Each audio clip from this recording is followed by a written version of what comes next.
program. Thank you so much for having me back. As you know, I'm a huge fan of your work and I have a tremendous amount of respect for the way you work in this country as a journalist, and it's a pleasure to be back. Dylan, you're this getthemoneyout.com. This what a cool website. I mean, you're calling for a constitutional amendment that basically enshrines in the Constitution the Tillman Act of 1907. This says any corporation that throws money into politics, you go to jail, buddy.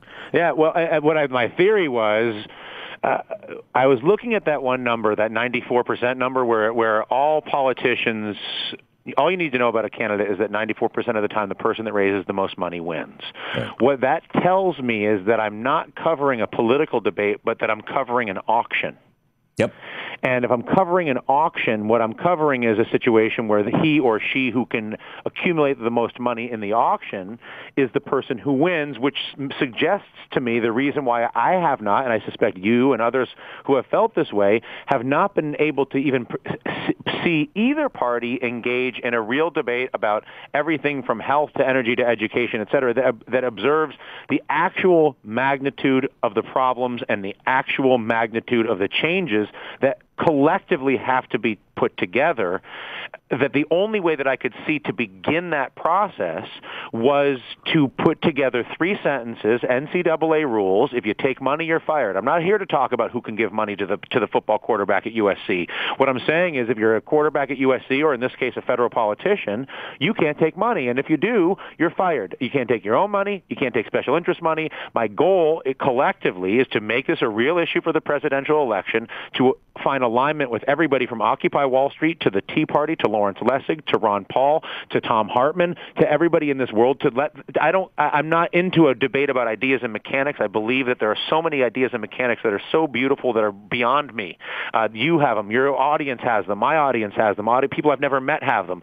But right now we find ourselves at a point in time where we have a breach of principle, which is the funding through auction of our policy, which is probably the only thing that everybody from Texas to Wyoming to New Jersey to California to North Dakota to Hawaii, I think, can agree on, at least to force the debate for next year. And I felt obliged, honestly, having been so frustrated personally, having been a Tea Partier who believed at the beginning that we were going to address the government in a real and constructive and resolute way, only to watch it go off the rails, having been inspired by Barack Obama and the wave under him, and to think, well, maybe this is possible. And now I'm at a point where obviously that's not going to happen. I've given up, quite honestly, on the ability of the power structure to do it, and I believe that it is on us collectively to align around the single issue that we all agree to, which is we can't live in an auction democracy and solve our problems. Yeah, and we have to do something about that. And then one of the problems is that although the Constitution of the United States explicitly does not, in fact, if you go back to the constitutional debates, by intent does not give the Supreme Court the power to overturn laws passed by Congress and signed by the president. It is a power that was only exercised the first time in history by the Supreme Court in 1803 in the Marbury versus Madison case, and never again in the first 50 years of the Republic. And it's now basically every single case. This is called judicial review. It is not in the Constitution. In fact, Article 3, Section 2 of the Constitution says that the Supreme Court shall operate under rules prescribed by Congress. In other words, Congress could say, sorry, Clarence Thomas, you can't take money from the Heritage, from the Koch brothers and then rule in their favor. But they're not doing it. And while no Congress has ever passed a law saying money is speech and corporations are people, in fact, they've said the opposite. I mentioned the Tillman Act in 1907. You've got all the way up to McCain-Feingold and others. Hundreds of pieces of legislation, federal and state, that have tried to limit the power of money.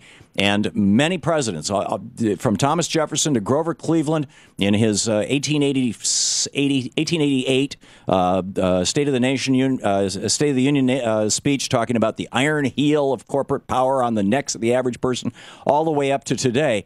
You know, presidents have never said this, but 9 guys in black robes, men and women in black. Well, it's been 5 men in black robes, about 3 blocks from where I'm sitting right now, have said, sorry, guys, in a series of decisions from starting with Dartmouth College in 1915 through 1886, Santa Clara County, And then the Buckley versus Vallejo in the 1870s, First National Bank of Body in the 80s, and now Citizens United have said, no, sorry guys, corporations are the same as people, and money is the same thing as speech. And rich people, if they got a lot more money, they got a lot more speech than the average person. This is screwed up. And the problem is, if money is speech and you have an auction democracy, then money wins the auction, and those who have the money control the auction. Right. And then when they control the auction to preserve their business interest. And in this case, that's being done at the expense of everybody in this country. Right. So we got to figure out a way to get around the Supreme Court, or get different people on the Supreme Court who will. That's why my theory is the only. Listen, when I did this originally, Tom, the writers of Politico characterized me like the Chicago Cubs winning the World Series on the same day that a lightning struck an asteroid twice. Yeah.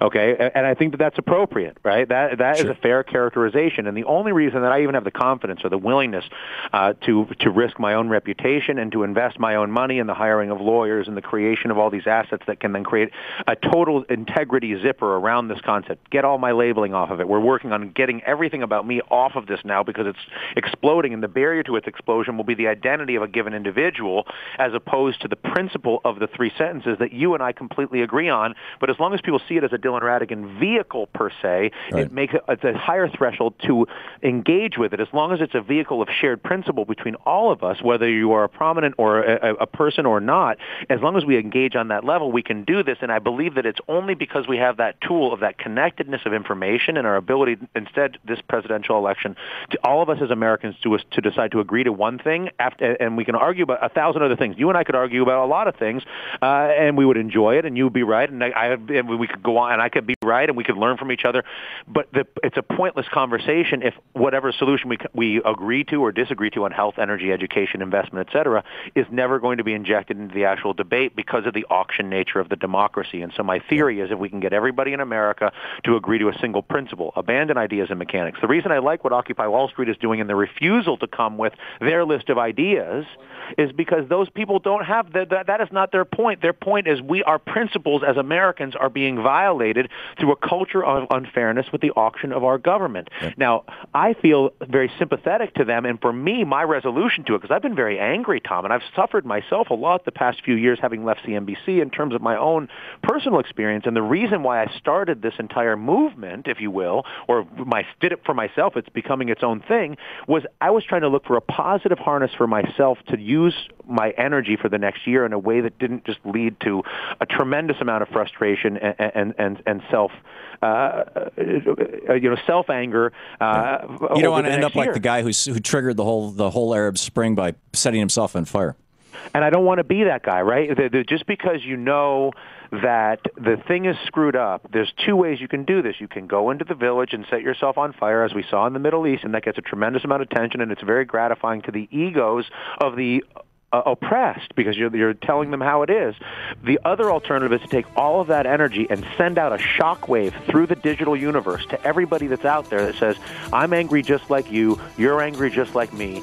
I believe the fundamental thing we all agree to is that we are angry about the base sense of unfairness in every aspect of our country, from the tax code to trade to banking, and the only way we can even begin to restore the fairness that we all are going to do together is to intervene like this on the money. You got it. Hang on just a second, Dylan.